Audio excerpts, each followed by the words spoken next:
So guys, finally, a northern cleric has come out to condemn the killing and genocide going on against Christians in Nigeria. He has called a spade, saying it is true that Christians are being killed and that the Muslims are not supposed to do that their Quran does not support it. So guys, also, Pastor Paul Eneche has come out to blow hot. You are going to be taking a look at that video. But before then, let's quickly take a look at some of the reactions happening on the social media. Like you can see, this is coming from Channels Television saying terrorists kill 4 security officers in fresh ambush. You can see the date of this article is 15th of November. That is yesterday. You know, they said these bad guys are still killing our military men, and you know, the military allow them to go free. Now, I'm going to allow you to take a look at more reactions. This one here says, Plateau is witnessing genocide. 64 communities forcefully taken over. This is coming from Solomon Lalong. He's re-echoing what the governor of the state has already said before, that 64 communities have been taken over by these bandits. And guess what? The Tinubu's government is quiet. Nobody's talking about all this. And this other headline here says, bandits sack Niger State communities by 16 vigilantes, abduct dozens of residents in fresh attacks. So guys, all these are yesterday's headline, just for you to know that there is fire on the mountain. I'm just going to allow you to take a look at some of these clips. Take your time, watch these videos, and let me know your thoughts in the comment section below. Please don't forget to subscribe to the channel and turn on the bell notification. Now take a look. In 2017, for instance, there was an attack in Bakin Kogi, Kanyunkong, and Channels TV, I'll mention names, said 7 houses were burnt and 4 people were killed. I left Port Harcourt to southern Kaduna. I counted 150 houses, and I saw a mass grave containing 21 persons. So the media is also complicit in what is happening in the Middle Belt. Thank God for News Central for what you're doing. Unfortunately, you are very young. You started in 2017 or thereabout. But these atrocities have been going on for many years. Before I founded Middle Belt Times, let me tell you why. I was writing for various platforms, and sometimes when I write my stories, they will tell me that these guys are not terrorists, they are unknown gunmen or they are bandits. And one day I spoke to an editor. I said, look sir, don't publish my story. And in 2019, of course, because if you must speak the truth as a journalist in this country, then you must be ready to face the consequences. 2019, I spent 162 days in prison for my uncompromised reportage. And when I was stepping into Kaduna prison, the first thing I wanted to see were the terrorists that have been terrorizing our people. I didn't find any. A few I found, including the ones who killed the Agwam Adara in 2018. They were looking better than me, that was coming from outside in the prison. As of today, I don't know their whereabouts. They may have been released, because I remember meeting a certain Adamu in Kaduna prison who told me something. He said, look, he was arrested for illegal possession of firearm. That's a capital offense. The security agents are no longer here. I heard somebody talking about the judiciary. It's a compromised judiciary. It is. When I got to prison, I saw a lot of young men from southern Kaduna who were standing trial for simply trying to defend their communities. I wept bitterly. You see white, you say it's black. You see black, you say it's white. Because of some petty money or petty position, because of your stomach, your belly. And those of you who see white and you call it black, those of you who see white and you call it black because of what to chop in this world, let me tell you, you will suffer from this world, and you will suffer in the flames of hell, except you change. You see white, you say it's black. You see black, you say it's white. Because of some petty money or petty position, because of your stomach, your belly. You don't know that your bread can be gone overnight. Then what will you eat out of what you are looking for? You don't call you are not man enough to say that blue is blue, white is white, black is black. Your position depends on the situation. Anybody who falls in that category, you know you know yourself. You are a shame to yourself, a shame to who born you, a shame to your community, a shame to your faith, and a shame to your generation. Shame. See white, you say it's black. You see black, you say it's white. What shall he profit a man if he gets the whole world and he loses his soul? What can a man give in exchange? Call it spade a spade. You can't treat an issue that has not been diagnosed. There has to be diagnosis before there is treatment. What you don't confront, you can't conquer. Just meandering and going up and down. Situation should remain like this and you are happy. This whole land should remain the way it is. It's a new day. How many of you believe it's a new day? Lift up your hands, say it's a new day. Say it's a new day. Wave your hands and give the Lord the praise. I believe God is hearing our prayers and God is answering our prayers and God will continue to hear and answer us. Can we celebrate the King of Kings? How many of you know how you will celebrate? When you walk out of this country one day and you come to America and they are celebrating you. From Nigeria, you are welcome. You're welcome. How many months do you want to stay? You arrive at the UK and they are celebrating you. We are hearing great things about your nation. We just heard that an unusual transformation just took place. Wow. We are hearing that you are among the 4th largest economies in the world. The 4th largest, 4 largest economies in the world. Nigeria has that potential. I just said it now. You are among the 4 largest economies in the world. We just heard of it. You are welcome. How many of you will welcome that day when you arrive in Oka, in Enugu, you arrive in Gombe, and you thought you were in Dubai? Because there is enough resources. Apart from demons that diverted it, Dracula's blood-sucking agents that took it and used it to do nothing. There is enough resources for the development of the land. How many of you will know when you can drive? Let me tell you. Do you remember when we drove from Bauchi? No. When we drove from Zaria to Bauchi through Kanu. And then to Bauchi. From Jos. Yes. Through Bauchi to Kano. Kano to Zaria. What time of the night?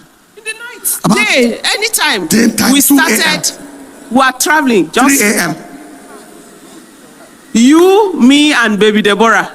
Only in the car. I'm driving. Nothing. You are not worried. The other day, somebody told me that in Kogi State, somebody's car spoiled. Mechanic came to repair it. And another person, they came and kidnapped 2 of them. Mechanic repairing car on the road. Now, the reason why I'm aware is because they send us the messages permanently. So some of those in authority have no idea what is going on. Because they are not aware. They send us these messages day and night, and somebody wants us to remain normal. No. The headaches of the masses, the headache of the people, the challenges. Mechanic and to somebody's friend who stood by the car on the road to repair. If you saw a mechanic, you kidnap him. For who to pay you?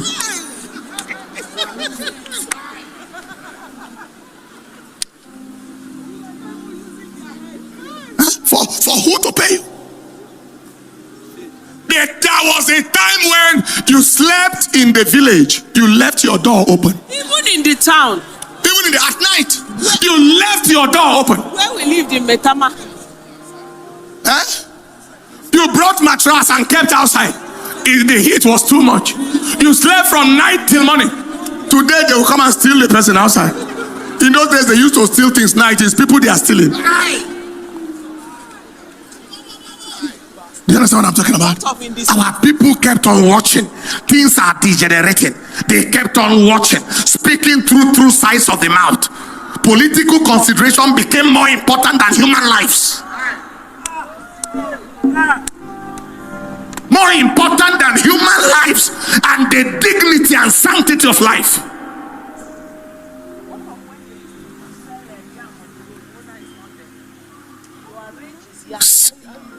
Somebody will arrange his yam to sell on the road.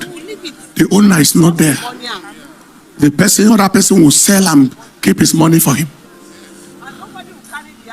Today they will steal all the yam. They will steal, especially roasted yam.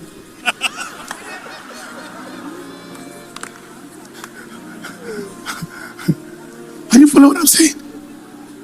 You see, I've been begging God. I said, you are not a waster. You cannot put all these good things in our nation and this world will end without us seeing it. You are not let us enjoy the resources of this nation while there is time. In our lifetime, let us see the wealth of our nation. Let us see the enormous prosperity of our nation in our lifetime. If a whole generation of human beings need to be buried, God bury them. Bury them.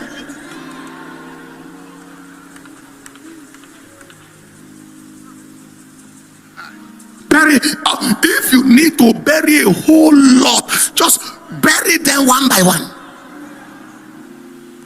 or together if need be. Whatever you will do. And until Pharaoh died, Israel was not free. Kill some pharaohs from the land, take them out by enemies.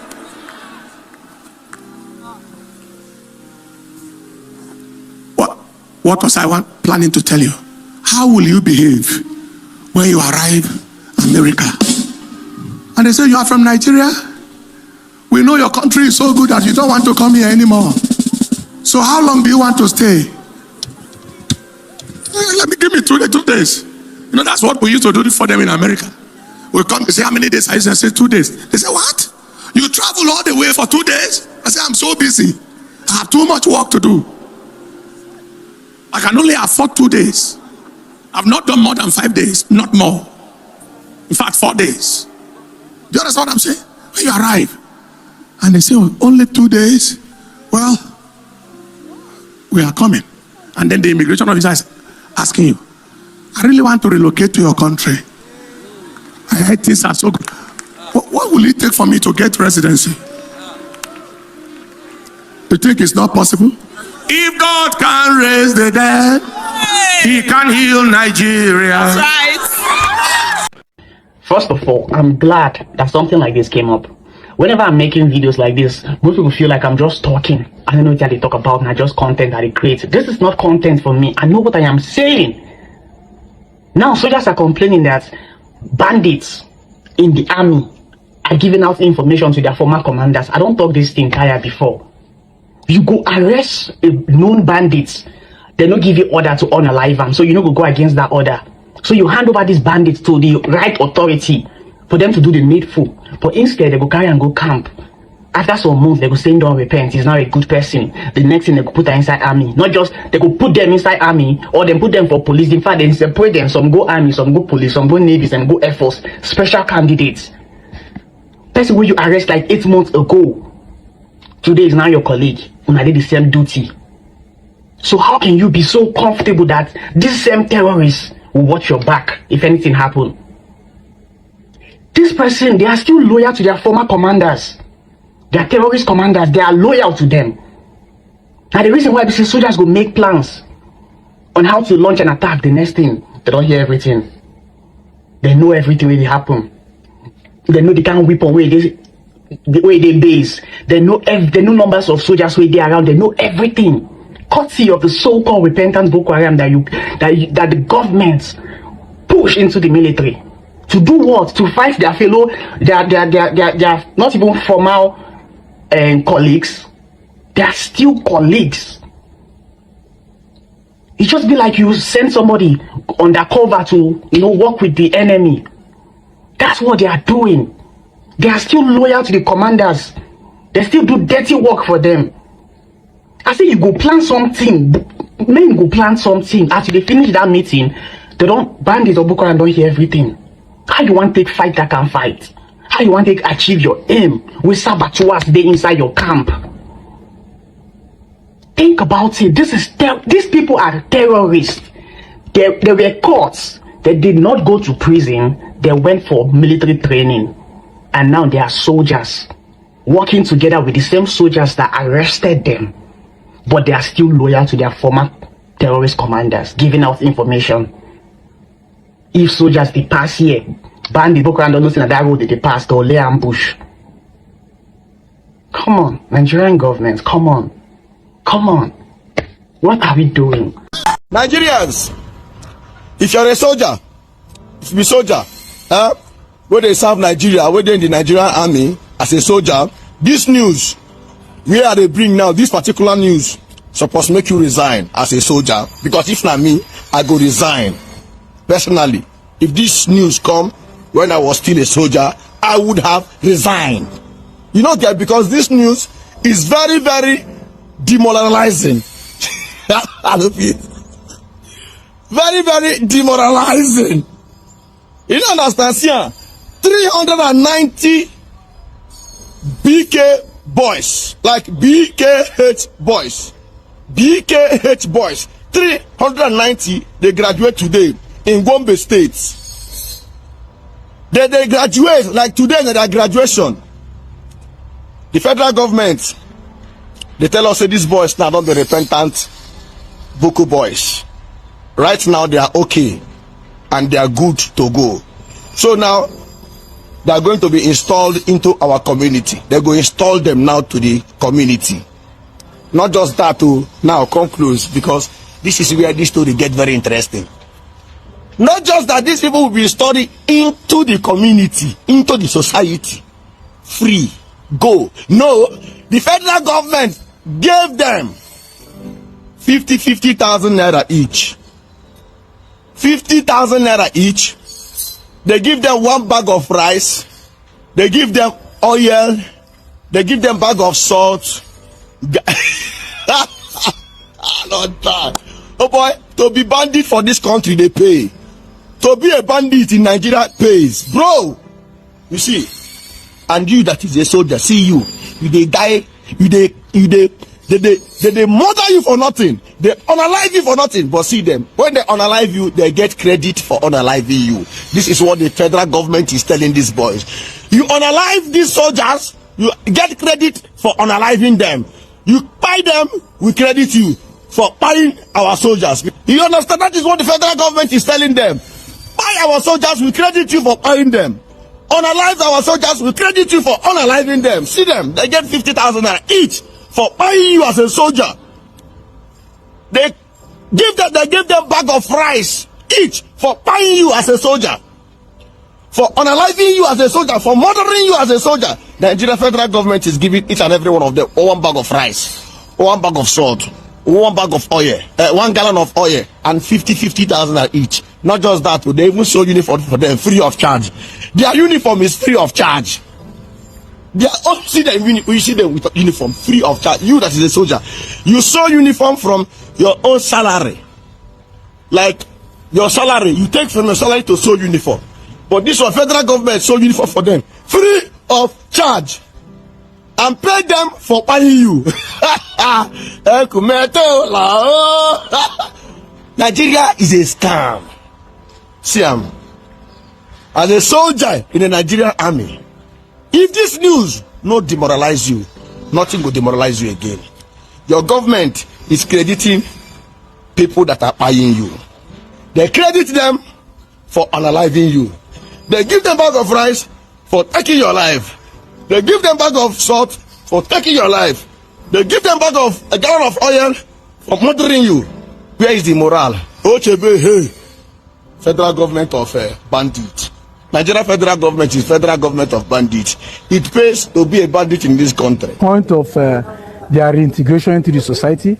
So the National Emergency Management Agency comes in and provides the necessary relief, which will serve as a support for them and their families before they are able to get a source of livelihood and then get properly settled in their various societies.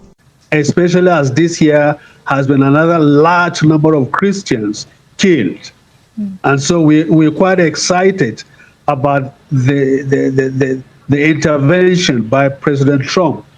It's the first time our missionaries are saying a sigh of relief that at least help is coming. And we want to see this stopped. and we want to see our government act to do the needful to stop the killing. That's all we're asking for.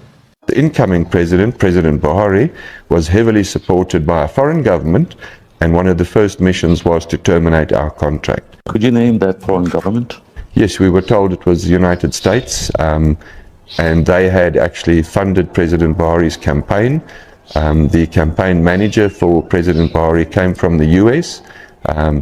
And I'm not saying that the United States is bad. I understand foreign interests, but I would have thought that a threat such as Boko Haram on the integrity of the state of Nigeria ought to be actually a priority. It was. Why do you think the US would intervene to abort such operation? Again, I can't answer that. I think that the US can answer, but what I've come to realize that is when a government's foreign interests clash with the state's own domestic interests, conflict is bound to ensue. And those conflicts usually just continue with no end. And we can look at all the conflicts in Africa where foreign forces have come in, they've prolonged those conflicts, they haven't ended those conflicts. And the amount of money and manpower and equipment thrown at those conflicts says to me that something is wrong if no end result is achieved. And surely that end result should be to end the conflict and establish a basis for negotiations, come to an agreement, and then re-establish governance. But that's not what's happening in Africa. How much did you charge the Nigerian government? Well, first of all, we didn't charge the Nigerian government. And I think here that is a question the Nigerian government can answer. We were one subcontractor. So in other words, the Nigerian government appointed a contractor and we contracted to that contractor as their subcontractor. So I think that's all I'll say. If you're really interested in the figures, that's for the Nigerian government to discuss. I think that it's about time that an honest conversation is held about the situation in Nigeria and the Nigerian condition, especially life for minorities in Nigeria, life for different tribes in Nigeria, life for Christians in Nigeria. I think an honest conversation needs to be held. And I'm glad that that conversation is happening now, because a lot of the time when these conversations are being held, I've been a part of a lot of peace and conflict resolution committees for Southern Kaduna and the Middle Belt.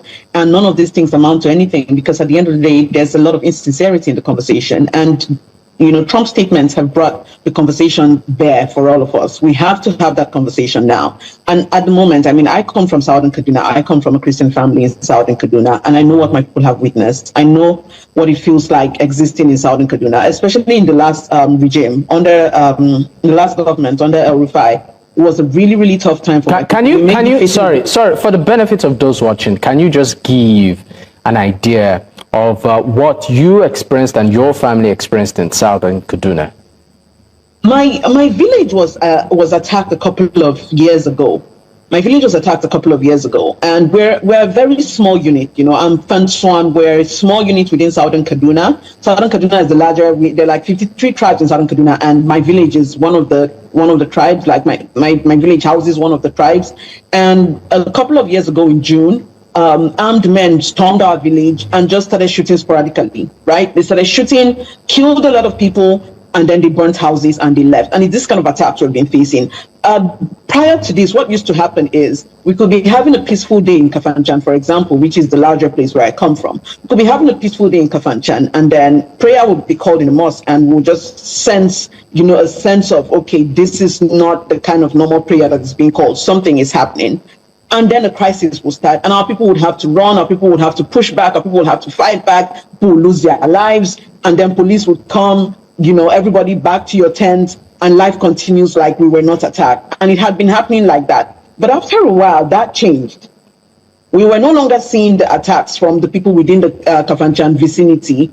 We started seeing the attacks from people in the bush. So they were coming from the bushes, attack. It was no longer like riots. It was no longer like the normal crisis we have been experiencing. And if you notice, once these herdsmen attacks and these terrorist attacks took over, the attacks from the city, the crisis reduced, because this is now the new method, or this is the new ways in which these attacks happen to our people. So these people coming from the bushes, they shoot at our people, kill people, burn houses, do what it is they want to do, and they disappear. A lot of the times our people will also say, look, we are seeing people in the bushes, so we know where they are in the bushes. You will point them out to the military. We know, we have seen them here. nothing will be done, will be attacked. Our people have also tried, to arm themselves, make local weapons that they can use for our boys to do vigilante and protect themselves. It's happening in the Northeast. In the Northeast, for example, there is a civilian joint task force. But in the Middle Belt, we've been asking for the longest time, okay, can our people protect themselves? What happens is the military will come in, collect the weapons from our boys, arrest some of our boys are still in jail. From a long time ago, from Buhari's government, some of our boys are still in jail.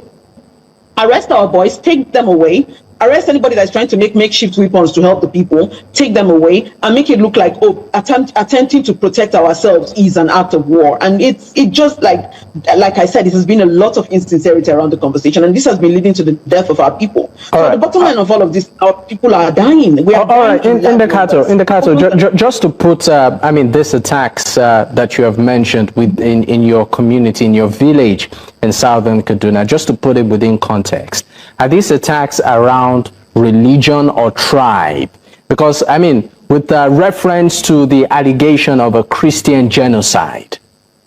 No, I would say in southern Kaduna, for example, we are predominantly Christians in southern Kaduna, and when we would join the peace and conflict resolution committees, for example, you will hear things like, oh, we were attacked in one part of southern Kaduna. Okay, so there are 53 tribes in southern Kaduna, right? Over 53. I've listed them on social media one time. There are over 53 tribes in southern Kaduna. And you claim, for example, that you were attacked in a place like Kagoro. Let's give an example of Kagoro. Why are you attacking Kafanchan? Different tribes, different people. Why are you attacking Kafanchan? What does it have? So the excuses have been so many, but at the bottom of it all is that Christians have been getting killed. And how you would know that this is targeted religious and tribal is that, number one, churches are targeted. Our churches are burnt down. Our priests are targeted. Pastors are targeted. It is. This has been going on for so many years. And I would like to point out something that we're not holding in this conversation, Dapo. When these things started, especially like the broader Boko Haram and all of that terrorism started, it started with the Christians first.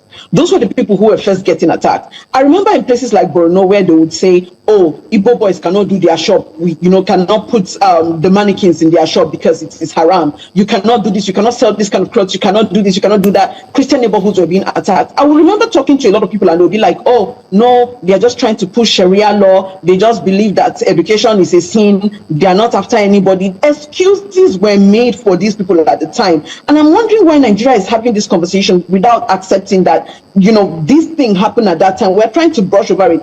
Excuses were made at the time when Boko Haram came out, when it did not look like they were going to be attacking Muslims too. Their first targets, their primary targets used to be Christians before they spread and it became everybody. And now, there's fire on the mountain. So I remember when all of this started, it wasn't everyone, it was a group of people. And it's the same thing in the Middle Belt. You'll be shocked that even on social media, the conversation around bandits and terrorists, when Middle Belt people start saying that we are getting killed, people who are complaining that they are getting killed in places like Zamfara and Katsina will tell us that, yes, we are attacking Fulani people. That is why they are killing us. So even while they are still suffering the killings of bandits, they are still making excuses for bandit killings in areas that have people who are not like them. And this is a very dangerous part of the conversation. All of this, when you look at all of this, people who make excuses for terrorism, people who are extremists, which is a problem, a serious problem that we have in northern Nigeria, religious extremism, specifically Islamic extremism. People who are extremists have been allowed to have a field day in Nigeria. Extremism is the founding father of this terrorism. Extremism. I think I'll pick it from what where you stopped. You said extremism being the founding father of terrorism, according to you.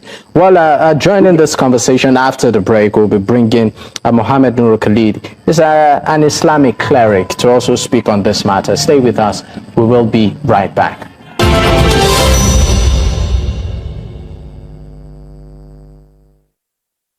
Many thanks for staying with us. It's still Politics HQ on News Central Television. And of course, joining this conversation right now as regards Nigeria being placed on the list of country of particular concern by the U.S. is Sheikh Mohammed Nuru Khalid, is an Islamic cleric. Thank you for your time, sir. Let me also take your reaction to Nigeria being placed on the list of countries of particular concern, and also the allegation of a Christian genocide. Is this the situation, particularly in some parts of the country? Well, let me begin by saying that it is very unfortunate that Nigeria has been placed in as a country of particular concern by the U.S. government. And let me also sympathize with the Christians that were part of the victims of the killing, and also sympathize with all Nigerians that have faced this kind of killing over time. I listened to many, and I have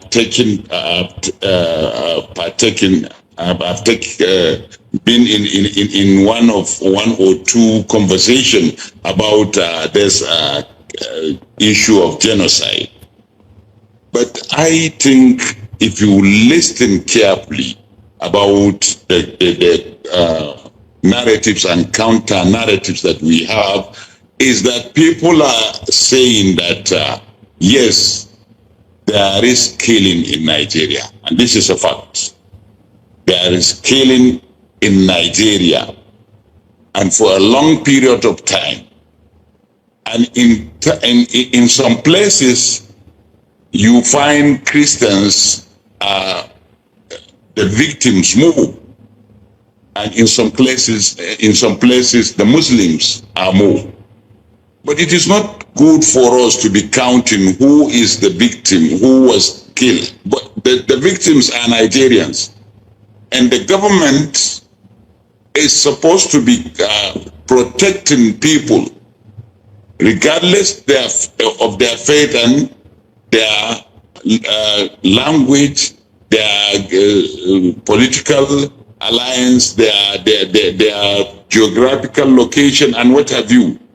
We have to acknowledge the fact that Nigeria has been facing these challenges for a long period of time, and the government for that period of time have failed to provide the necessary security needed in the country. All right, and that is why some citizens went to US to complain, and that is why the US is now trying to take action, or it has started some necessary. Sheikh, I'm sorry to interrupt your line of thought, but maybe I should move to specifics here. What about what's your reaction to issues around extremism, religious extremism, and some sort of what some would describe as a jihadist agenda? Well, if you look at what the Boko Haram are doing, is extremism, and they term what they are doing as jihad. But we in the scholarship line of Islam, we know that what they are doing is not jihad, and they are not representing the majority Muslims. As such, we must acknowledge, we must agree that yes, there are some Muslims who went to extreme end of so-called Islam, and they are killing people. That is the Boko Haram, the ISWAP, the Ansar, the Laukurawa, the Ahmadi. All these are reality, but they are not representing. They are not representing us. We are kicking against what they are doing. All my preaching is witness to that. Therefore, we must agree that yes, there are some extremists amongst us, and we must deal with them if we want to stay in peace in Nigeria. We must agree to some extent Christians were the victims. All right, thank you so much, Sheikh. Let's bring it to the conversation. Larry Toluyi is a political strategist. He joins from the United Kingdom. Thank you for your time, Larry. Now, Larry, I would like you to, of course, explore the angle of how the government has addressed this issue over the years, which many have pointed in that direction, saying the government has not been sincere, has been, lopsided, has not been tactical enough, even though we know a bulk of our budget goes into security spending. So I would like you to just quickly, in 30 seconds or less, just take us through. Do you think the Nigerian government, from the inception of the Boko Haram, that is, has really been tactical and thorough in handling this matter? Good evening, everyone. Like I said, but I think the Nigerian government has not done well. It is not their fault. I think the problem starts with it has started with our constitution, because from our constitution, I think our constitution is not being well implemented. When you look at the fourth line of Nigerian constitution, it tells you this is sacrosanct, this is binding, every other law goes into it. And immediately after we have that conversation in Nigeria, you see at the same time we say we are a secular nation, but at the same time we see some part of the nation wanting to implement Sharia, which is not, because the Sharia can only happen in the state, if the country has a state religion. And we said we have freedom of association, so we don't have freedom of association. That's why you see in some part of the country, just like people have spoken, so people will say, we cannot do this, you cannot do this, because that's not going in line with this kind of religion. And it shouldn't be so, because we are a secular nation. And because we are a secular nation, that will have helped the government to do what they need to do. But every government will see, none of them have displayed the political will to do what is right, because it's not about spending billions or trillions of naira on security and defense equipment. We must actually address the root cause, and we must do a root cause analysis, then address what the problem is. And I think addressing this problem, we need to first look at our constitution and ensure that our constitution is implemented by making Nigeria a secular nation. Any other law or any other religious law or anything should be at the back burner. But just to quickly interject, the government has said that Nigeria, even in its statements in reaction to what the US has said Nigeria practices diverse religion and it's pretty open. The government did emphasize that in all of its conversations around it. So is it an issue of it not being in the constitution, or an issue of implementation? In a way, recognition and implementation in a way, is that the angle you're touring? Yeah, that's the angle I'm touring, because when you see, we say we are a secular nation. In our constitution, Sharia is mentioned how many times, Grand Kali is being mentioned in how many places. So these are the things we're talking about. We are a secular nation. So a Grand Kali shouldn't be mentioned, a Sharia shouldn't be mentioned, a canon law shouldn't be mentioned. Do you know what I'm saying? It should be that we have a constitution, and when we have the constitution, that will not empower the government to do what they need to do. So if anybody or any state or anybody is gathering to say, oh, we are this, we are that, we want to implement the canon law, they can be met with the equal force, because we are lax, and we are not maintaining that. We just have these things written in papers, and we are not implementing them. All right, thank you so much, Lanre Toluyi. In the Cato, just in 30 seconds, what's your take on the idea of reintegration, rehabilitation of quote-unquote repentant terrorists? It is insulting. It's an insult by the government on the victims of these terrorists. That is not the way to go. And I think that has sent a clear message to, external people, external bodies, that Nigeria is not serious about their approach to terrorism, because you cannot see people destroying lives, destroying lives and properties, and saying that, the best way to do this is to rehabilitate these people. I understand, giving a soft landing may encourage some of them to leave terrorism, but it has not worked. It has not worked over the years, and we're still back to this. The first thing Nigeria needs to do to tackle terrorism is to tackle Islamic extremism. That is a major problem. It's a conduit. It's the founding, like I said, the founding father of terrorism in Nigeria, and we have to look at that. Extremism is the problem. We cannot continue to coddle terrorism. All right, thank you so much. Sheikh, before I let you go, sir, there's also been a lot of conversation around Sharia law and the Nigerian constitution. I would like you to, in 30 seconds, if you can just put some sort of clarity to it. The Sharia law, the boundaries around it, particularly in lieu of the nation's constitution. Well, I think what we need to do in Nigeria, if really we want to tackle the issue, is to go back and look into our constitution. I'm referring you to section 38 of the constitution, which deals with the freedom of religion. Now, if you look at it and look at what is if you look at the issue on ground, the issue of Sharia is something that will contradict one another. So we need to, first of all, sit down and look into our constitution and amend what is amendable that will make us live together without somebody encroaching the right of other. Muslims are saying that they want Sharia, and it is constitutional right. They mentioned some sections of the constitution that is giving them that right. Now, if you look at the section of the constitution I quoted earlier and bring them together, you find a contradiction.